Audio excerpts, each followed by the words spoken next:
मित्र आहेत माझे जुने, आम्ही आमदार होतो एकत्र.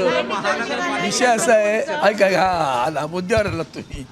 असं आहे की आत्ता चंद्रपूर आणि परभणी महाराष्ट्रामध्ये सत्ताधारी पक्षाच्या विरोधात ठामपणे कोण उभं आहे तर तुम्हाला दिसेल काँग्रेस पक्ष आणि आदरणीय उद्धवजी ठाकरे साहेबची शिवसेना. आणि आम्ही अनेक ठिकाणी आमच्या आघाड्या झाल्या आत्तासुद्धा निवडणुकीत. मुंबई सोडून अनेक ठिकाणी शिवसेना, काँग्रेस आणि पवारसाहेबांची राष्ट्रवादी एकत्र लढलेलो आहोत. आत्ता चंद्रपूर आणि परभणीमध्ये आमचे महापौर निश्चितपणे आम्ही दोघंजण एकत्र असल्यानं बसणार आहेत. त्या संदर्भात सहज एक अशी भेट, जुने मित्र आहेत ते त्यांच्या बैठकीसाठी आलेत, त्याला वेळ आहे म्हणून मला भेटायला आले. म्हटलं आनंदाची गोष्ट आहे. बाकी ह्यामध्ये वेगळं काय असं आहे?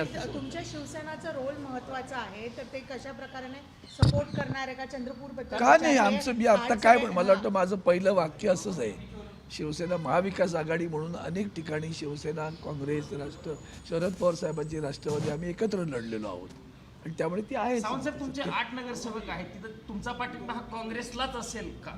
100% असं का? तुमच्याकडनं महापौर पदाची ही मागणी केली जाते अशी माहिती काँग्रेस. तुम्ही काही सांगाल, आमच्याकडे पक्षाचे प्रमुख ठरवतात, त्यामुळे दोन्ही पक्षाच्या प्रमुखांनी ठरवलेले आहे.